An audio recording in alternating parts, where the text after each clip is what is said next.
لا إله إلا الله محمد رسول الله. بسم الله الرحمن الرحيم. الحمد لله رب العالمين، وأفضل الصلوات وتم التسليمات وأحيا التحيات على سيدنا محمد النبي الأمي وعلى آله وصحبه ومن اهتدى بهديه واستنى بسنته واتبع هداه إلى يوم الدين وبعد. So those of you who are just joining us, we have been reading from the second set of 10 chapters from the seminal work of Imam Shaykh al-Islam Abdullah al-Ansari al-Harawi, entitled Manazil al-Sa'irin, or the Stations of the Wayfarers. And we had read chapter 11 dealing with al-Huzn, or grief, chapter 12 dealing with al-Khawf, or fear, chapter 13 with al-Ishfaq, concern and compassion, and now we are in chapter 14, Bab al-Khushu', translated as reverence. And as we said, these second set of 10 maqamat, is geared towards reorienting the salik, the wayfarers, the spiritual wayfarer. And as we said, spiritual wayfaring is not actual physical travel, but it's traveling the realm of the heart. And the heart is where, as we said earlier, we receive the divine countenance, the gaze of Allah subhanahu wa ta'ala, and it is that which, if it is rectified, then everything else is rectified. So hence the emphasis upon it. So in this second set of 10 chapters, it's about rectifying the beginning of rectification of inner states. And that in turn will lead to the rectification of outer states, as has been informed to us and has been emphasized to us by our Prophet Muhammad ﷺ. As we said earlier, إن في الجسد مضغة إذا صلحت صلح الجسد كله وإذا فسدت فسد الجسد كله ألا وهي القلب. So the heart then becomes, as they say in a cliche way, the heart of the matter. It's everything in terms of rectifying our states. So when we get to this chapter called Al-Khushu', and we know Imam al-Harawi begins or prefaces each chapter with a verse of Quran. قال الله عز وجل ألم يأن للذين آمنوا أن تخشع قلوبهم لذكر الله وما نزل من الحق. Allah says, has not the time arrived for the believers that their hearts in all humility should feel reverence at the remembrance of God and what has been revealed of the truth. So this verse, we see the word khushu'. أَلَمْ يَأْنِ لِلَّذِينَ آمَنُوا أَن تَخْشَعَ قُلُوبُهُمْ لِذِكْرِ اللَّهِ. So the khushu' then should be a state, an inward feeling, when we are countered with the dhikr of Allah subhanahu wa ta'ala, the remembrance of Allah subhanahu wa ta'ala. And so from the signs of the believer is that they are moved by the dhikr of Allah. And the dhikr can take different forms. The three main forms of dhikr, the three main ones are tilawatul Quran, is the recitation of Quran, it is the 5 prayers, the salah, and at-tasbih. Yani using a formulaic way of mentioning the name of Allah subhanahu wa ta'ala. So to say subhanallah, walhamdulillah, wa la ilaha illallah, wa la hawla wa la quwwata illa billah. These are also forms of dhikr that use a particular formula. And this has been referred to by some in the interpretation of the verses that talk about al-baqiyat al-salihat, khayrun 'inda rabbik. Al-baqiyat al-salihat are those that which remain from the good deeds. And Imam al-Ghazali, for example, refers to these type of adhkar and even calls in al-ihya al-baqiyat al-salihat, and he mentions 10 of these different types of adhkar that I just mentioned. So those are the 3 major forms of dhikr. And it's understood that if one doesn't find some semblance of raha, of uns, of ease, of feeling a sense of tuma'nina, assuredness or familiarity with at least one of these three forms of remembrance of Allah subhanahu wa ta'ala, then they have to begin to question themselves.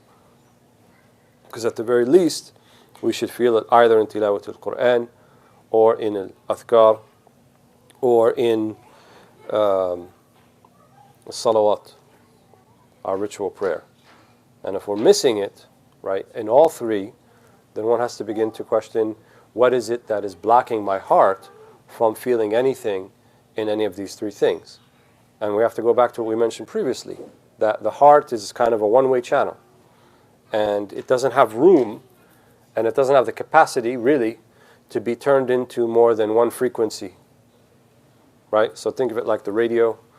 Nobody uses the radio anymore, but back in my day, when you turn the dial and there's a radio and you turn the frequency to a particular sound radio wave, then you hear the sound that comes in that is being carried on that frequency. If you don't turn it into the proper frequency, you don't hear it, and it's like it's not there. And you can't really be turned into two frequencies at the same time. What happens when you're in between two? Anybody know? You're lost. Huh? Not static. You might hear just parts of both, right? And you can't make out either one. Which is being lost. Right, which is kind of being lost. You're not in either place. And so you're not tuned in. So our spiritual hearts are very much the same. We want it to be tuned into the Allah frequency, right? We don't want to tune into dunya. It's not a good frequency. It's all the way at the end of the dial. We don't want to tune into nafs, the frequency, the ego. We don't want to tune into shahawat, lower passion, desire frequency. We don't want to tune the frequency of shaitan, really bad station.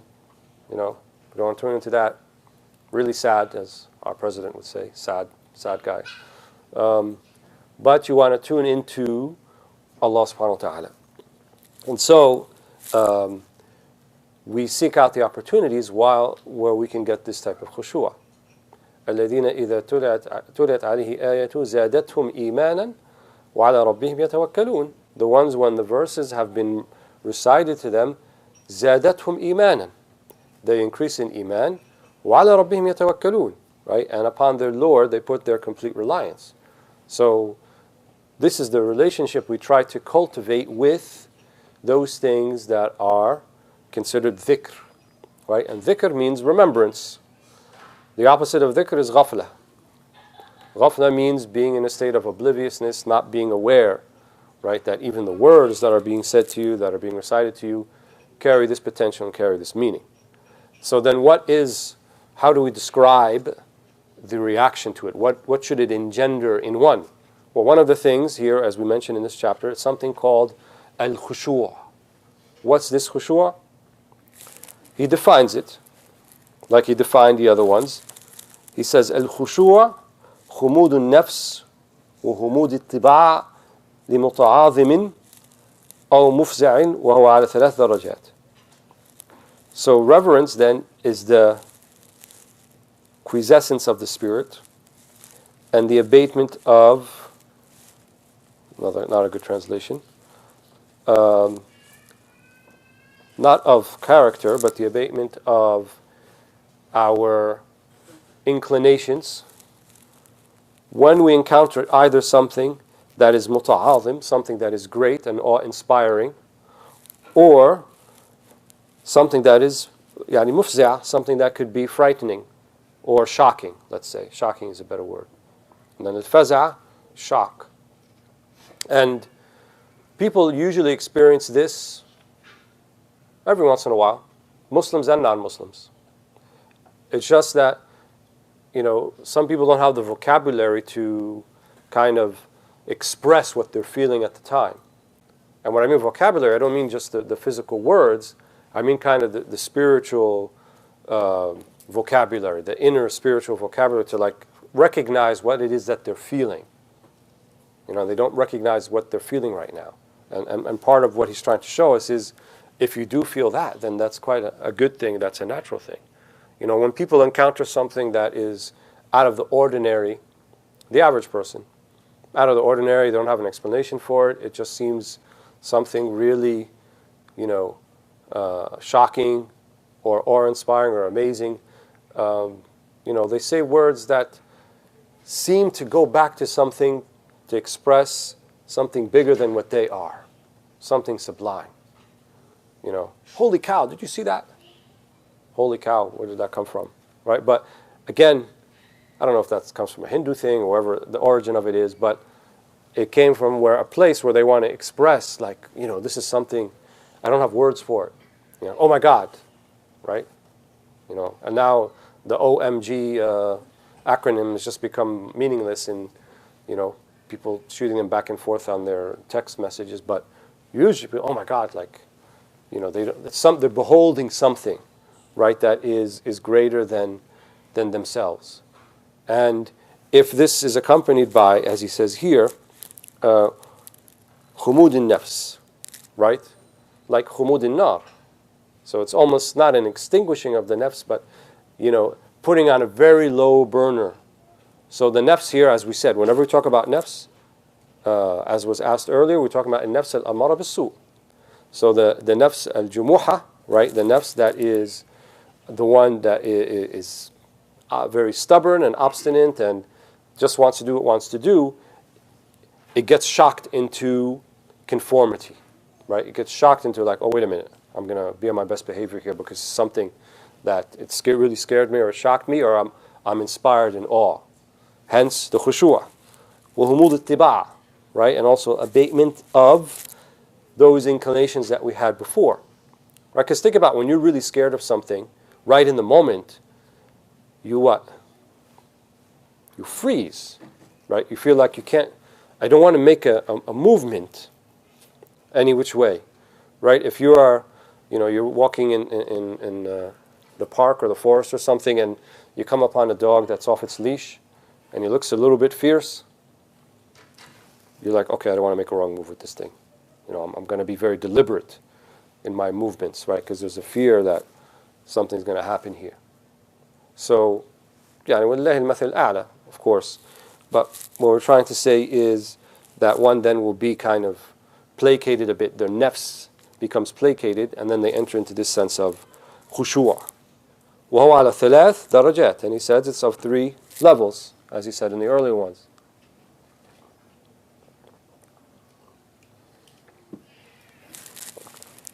الدرجة الأولى التذلل للأمر والاستسلام للحكم والاتضاع لنظر الحق. So the first درجة, the first level, التذلل للأمر. So being humbled by the command of Allah subhanahu wa ta'ala.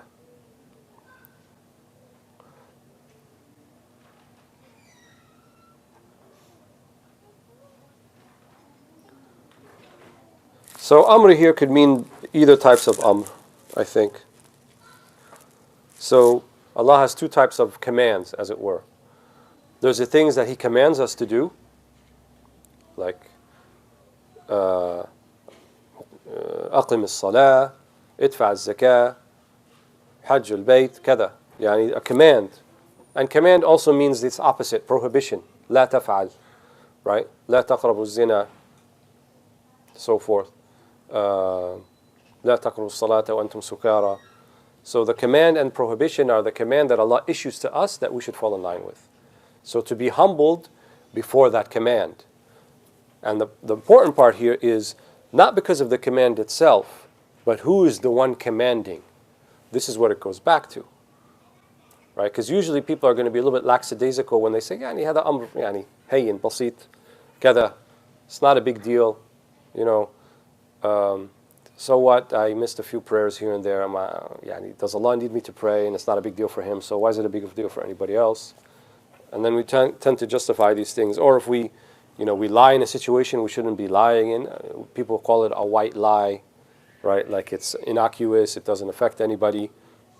So this tahawun, or tahawwur, this recklessness, is because we're not looking at the one issuing the command. We're only looking at the command itself. And then we're using our aql, or we think we're using our aql, or the intellect, and saying, it doesn't seem like it's going to have that much of a bad effect, so I'm not going to pay that much attention to it. I'm not going to take it that seriously. But when you have khushu', لما تخشى Allah, right, and you have khushu' of Allah subhanahu wa ta'ala, then it's going to be different, right? Because whatever comes from Allah subhanahu wa ta'ala is going to be important. And He would have not issued the command to do or to stay away from, except that it's important, it's significant. And so I will not take it lightly, no matter how trivial I think it may be. هذا تذلل للأمر, right? The other type of amr is الأمر التكويني. When Allah says كن فيكون, that's also a command. But this is a command then over our circumstances, right? Al-masa'ib, our calamities, the events that happen in our life. Also, we can become humbled before them, right? When we recognize and see them as coming from Allah subhanahu wa ta'ala. So that's from the first level, that's the first kind of aspect. The second one, al-istislam lil-hukm, similar to the meaning I just mentioned, which is acquiescing or surrendering to the hukum. Here, hukum takwini again, or that which Allah has deemed to be our circumstances, to have istislam, to surrender in that. And like what you asked earlier, not surrendering outwardly, but surrendering inwardly, right? We don't surrender to injustice, but there's an inward surrender and acceptance that this is the hukum, the ruling of Allah, or the command of Allah, that this thing is going to be this way right now. And so I should never have like the spurious thought and say, why does it have to be like this? Why has Allah done it this way to me? Why has Allah forsaken me? Hasha. We don't want to think things like that. That would be indicative that we are not having this level of surrender and acquiescence, not because of the circumstance. That's not the reason, but the one who is creating the circumstance. So we're not concerned with the circumstance itself. We're not concerned with the event. We're concerned with the one who has put it there. This is who we're acquiescing to, really. And then third, al-ittida' li nadhar al-haqq.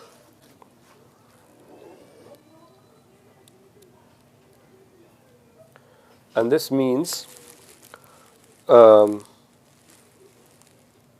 to consider oneself or humble oneself under the divine gaze.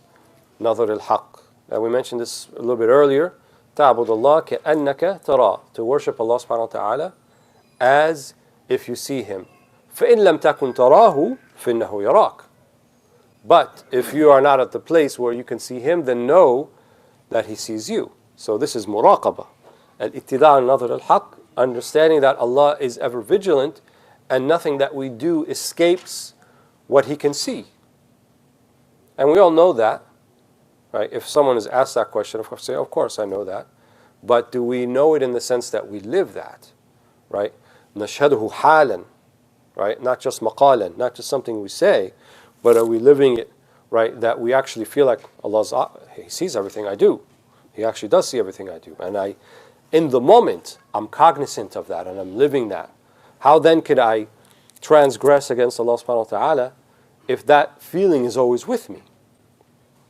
And that feeling will come about from this state of khushu'a. Where does the state of khushu'a come from, as we said? من الذكر. ألم يأن الذين آمنوا أن تخشع قلوبهم لذكر الله وما نزل من الحق. Two things. ذكر الله, the remembrance of Allah. وما نزل من الحق. And that which Allah has revealed to us, which encompasses everything. Your circumstances, your understandings, your knowledge, what Allah places in your heart of meanings. كل هذا نزل من الحق. So, if we're receiving the signals correctly, and they're always there, they're ever present, right? Don't ever think like, oh, this place over here, Allah like paid less attention to it than this place. The Kaaba and Mecca and Al-Medina, Allah placed a lot of attention over there, but, I'm getting the feeling that Brampton's not quite in the same category. And not like that.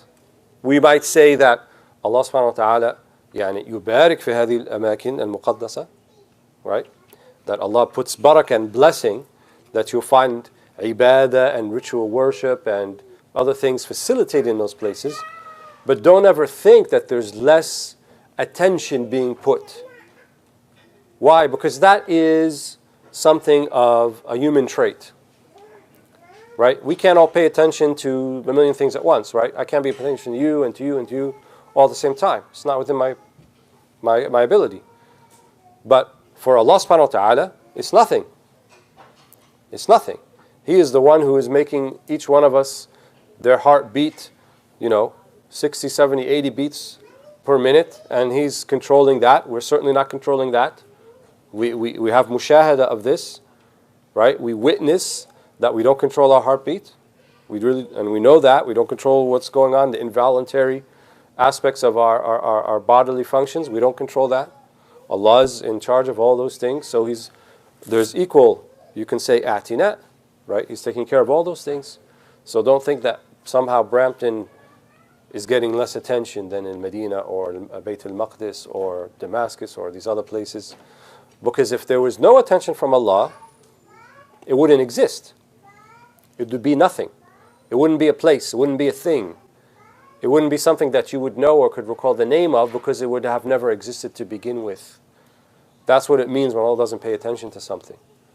So, everything is under the divine gaze.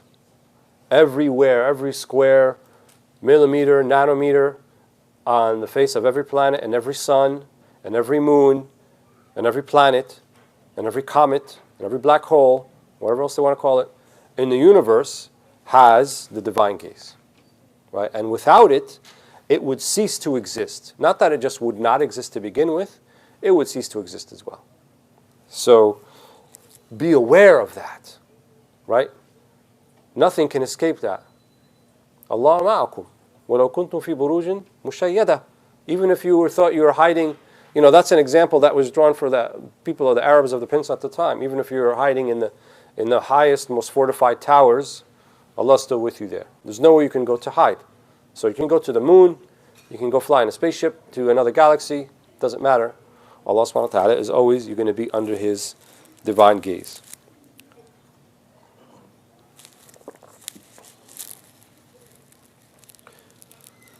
الدرجة الثانية, the second level, ترقب آفات النفس والعمل رؤية فضل كل ذي فضل عليك وتنسم نسيم الفناء. So the first one, ترقب آفات النفس والعمل. The second one is vigilance of the shortcomings of the nafs, right, of the ego, and of one's deeds. So we saw at the first level, it was a recognition and acknowledgement, right, of who I am and where I am in the universe, and this humbling before Allah's command and Allah's hukum and the things that He decrees in the universe, and being aware that He sees us. The second level means I got to do something about that. There should be some other reaction from me. So being vigilant and aware of afat al-nafs wal-amal, of the shortcomings of my ego and of my deeds.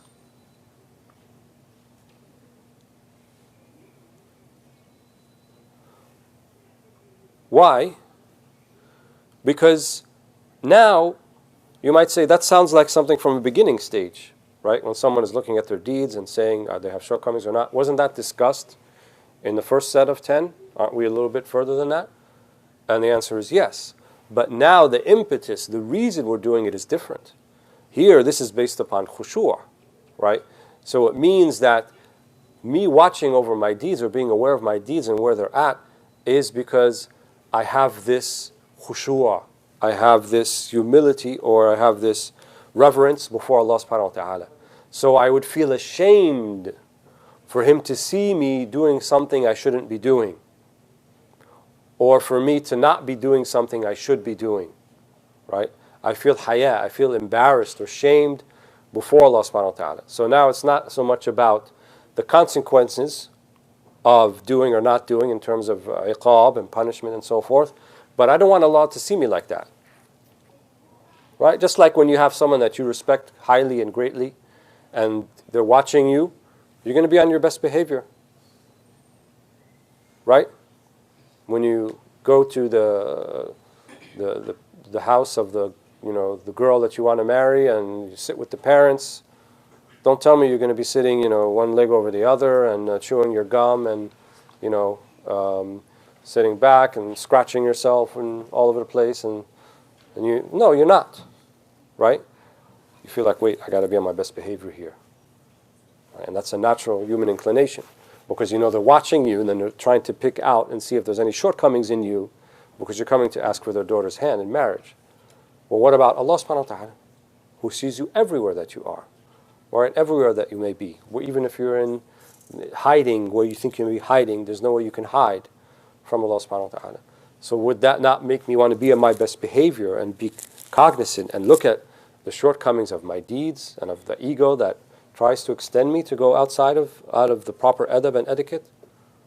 So here it's based upon khushu'. وَرُؤْيَةْ فَضْلِ كُلِّ ذِي فَضْلٍ عَلَيْكَ.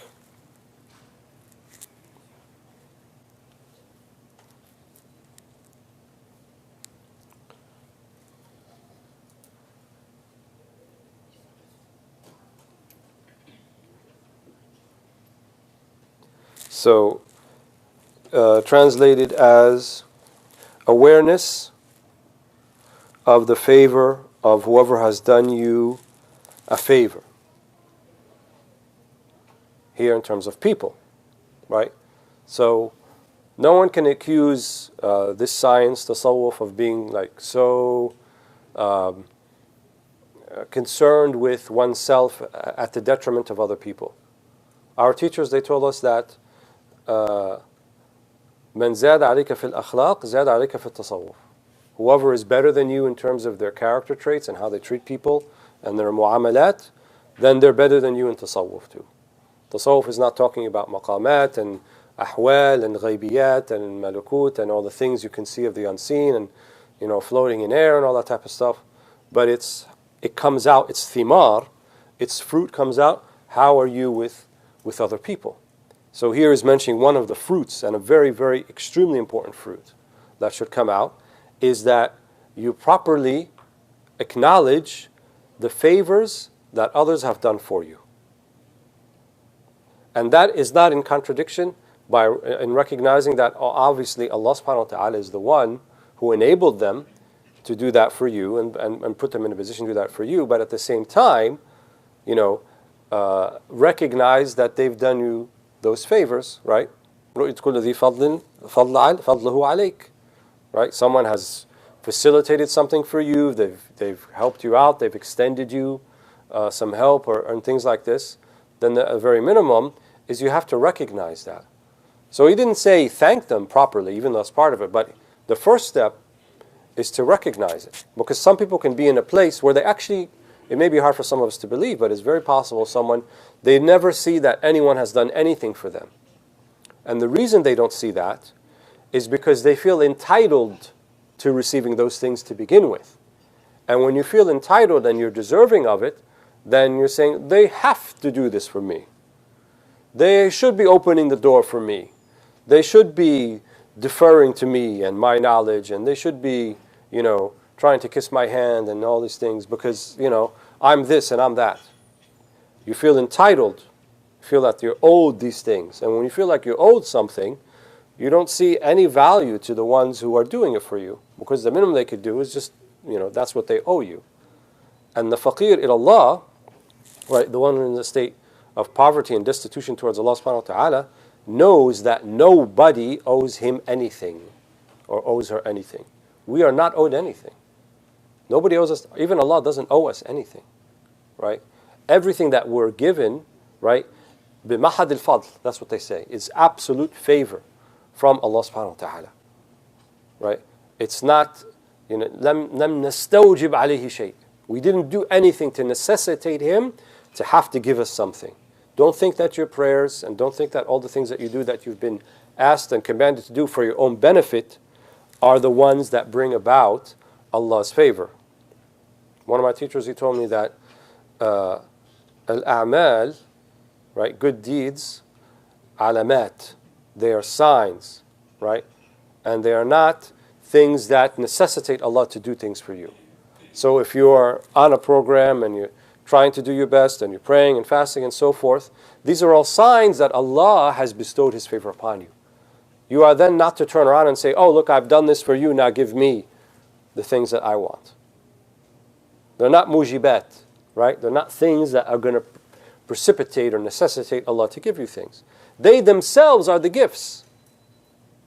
You being here tonight, us being here tonight, observing Ramadan, trying to learn something about His deen, breaking the fast together and having this camaraderie and ukhuwah with one another, and doing it despite all of the difficulties we may face outside of this building and outside of this room, and we're coming here like this. This is an immense, immense favor and blessing from Allah subhanahu wa ta'ala. It's not something we did that in turn we were deserving of it. We have to recognize, right? Recognize the favors that have been done to you. And the one who has done you the biggest favor is Allah subhanahu wa ta'ala. Right? And what is the biggest favor? He's made you Muslim. What? Akbar ni'mah ni'mat Islam wa kafa biha ni'mah. It is enough of a blessing, right? That you say La ilaha illallah, and you say Muhammadan Rasulullah, and you recognize Muhammad sallallahu alaihi wasallam as your prophet, and you want to follow him, and you want to be with him, and you want to meet him, and you want to see him. These are all immense blessings, right? We know who we are. We know where we want to go. Maybe in the interim we get a little bit confused about how to get there, but at least we know where we came from, we know where we want to go. How many are the people out there who don't know that? Right? How many people who may have all of the things that you think you want in life, accomplishments and accolades and dunya and all those things, and they feel their life is unbearable, and they take their life like that person who did it a few days ago and the one before him. Huh? How many are people? And there's many like that. They're not the only ones. They're just the Anthony Bourdain and the other one, Kate Spade, and Robin Williams before that, and people that we thought had everything. They had name, they had prestige, they had reputation, money, right? They go into a restaurant, they'll get the best table they want, everybody knows them. Things that, wow, I'd love to have that. Have the nicest, car, Mercedes, S-Class. They had all those things, but they didn't feel like they had anything. They didn't feel like they had anything to continue on with. But alhamdulillah, at least we have that, right? And if not just that, but that's everything. People search their whole lives looking for something like that. And we've been given it to us without anything that we've done to deserve it. So, daraja thalitha, the last one. We'll end with this, the third degree, the third level. حفظ الحرمة عند المكاشفة. Oh, I'm sorry, I missed one of them. In the second level, وتنسم نسيم الفناء. So, fana is a new word. I don't think it's come up before. And this means it's a particular spiritual state, and it's a very powerful one, where you are no longer bound by the inclinations of the ego. Just tell me how much time I have left. Okay. You just went like that.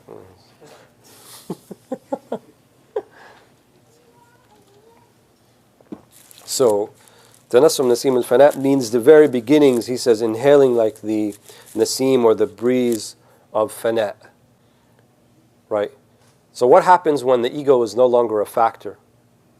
Well, there's this process, this kind of like portal it goes through that's called Fana, where you see yourself as nothing.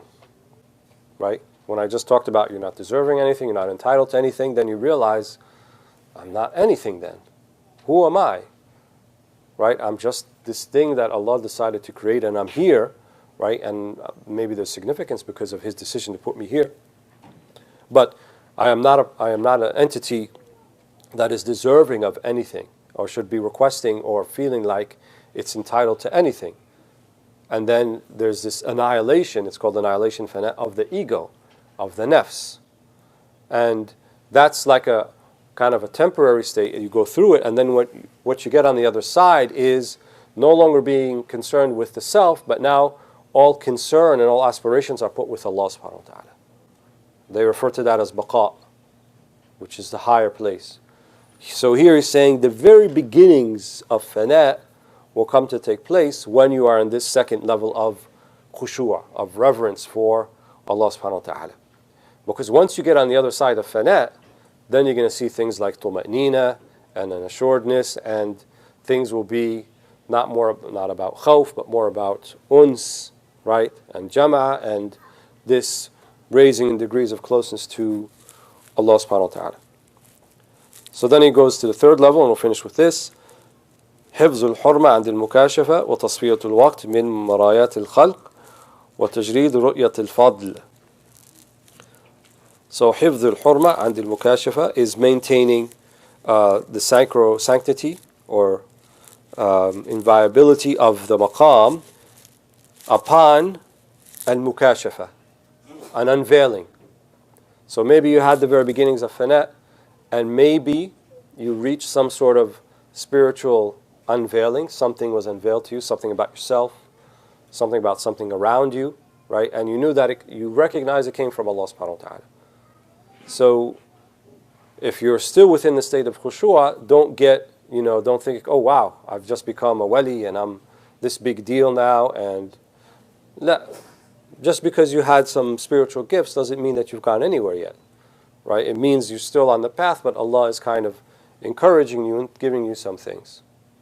And sometimes this mukashfa can be like faraj ba'd al-gham wal-ham. It could be you had this big calamity and Allah farajha, He just took it away from you just like that, and you recognize that for what it is. And then it might put you in a state of like this euphoria, which is called bust. But when you're in a state of bust, it's easy to go outside the bounds of adab, outside of the etiquette, because then you say, oh, look at me. I'm here. Look at what's happened to me, right? But al-adab here, hifz al-hurma, have respect for the sanctity of the maqam and stay within that, right, when the mukashafa happens. So people are supposed to hide those kind of spiritual gifts in the same way that sinners hide their sins. They shouldn't want anyone to know about it. If you feel that you want people to know about your khususiyat, right, about the special things about you, then there's something, wrong with your basira. There's something wrong with your spiritual insight. Because what value would it add to you if they're to know about it or not?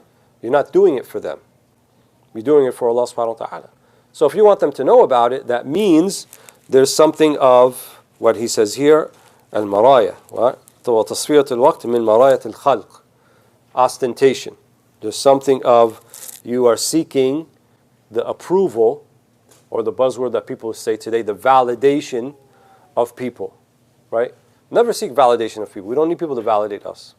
The only one we need to validate us and approve of us is Allah subhanahu wa ta'ala. And that's why al-ibadah fil khafa' or fil sir afdal min ibadah fil alan. Most of the time, that doing ibadat and ritual worship things privately is better than doing it publicly, because it's further away from ostentation. However, doing it privately is no guarantee that you're still not seeking it. How so? Because if while you're praying, right, in your room, and no one can see you, and you're in your sujood, and then you think to yourself, wow, if the people at the masjid could see me now. Right? It's in your heart. Still in your heart. They don't see you. But if you're thinking about them, like, oh, if they knew I was doing this right now, all by myself, and I don't need them, I'm not doing it in front of everybody, wow, that would be something great. So you can be ostentatious even, you can be mura'i, you can have riya, an element of it, even if you're by yourself. So the idea is not, praying in front of people or not praying in front of people. The idea is not to have the feeling or the longing for them to see you so that they can praise you or have a good opinion of you based upon that, right? What's called istimadat qulubin nas. You want people's hearts to turn towards you. And that's a very natural human thing. But the higher state is to be indifferent to that. Because what people will do sometimes is, if they want people's hearts to turn towards them, they may do things that contravene Allah in order to get that. Then you're in a very bad place when you start to do that. وَتَجْرِيدُ رُؤْيَةِ الْفَضْلِ. We'll end with that. So the one before it said that وَرُؤْيَةِ فَضْلِ كُلِّ ذِي فَضْلٍ عَلَيْكَ, to attribute the favors that others have paid your way or have shown you, attribute it to the people who have done it for you. This one is saying تجريد رؤية الفضل, which technically means a stripping down of the witnessing of the blessings or the virtue or the favors others have done you. What does that mean? It means see the one true bestower of the favor, who is none other than Allah subhanahu wa ta'ala. Right? In other words, witness the unity of the universe and of all acts in the universe, and that they only emanate on a purely ontological level, in other words, how it really is from Allah subhanahu wa ta'ala. And everything else is kind of just sabab, right? It's just an intermediary thing. But the one who's really the true muharrik, the one who's really making everything happen, the one who's bestowing all of these afdal on you, even though he uses intermediaries, is Allah subhanahu wa ta'ala. So not just intellectualize that, but you live it, right? You see it in your heart. This is what he's talking about here. Then that would be an indication of the highest level of khushu'ah or reverence for Allah subhanahu wa ta'ala. And so we'll stop here for tonight and pick up tomorrow with chapter 15, Bab al-Ikhbat, inshaAllah. Alhamdulillah Rabbil Alameen.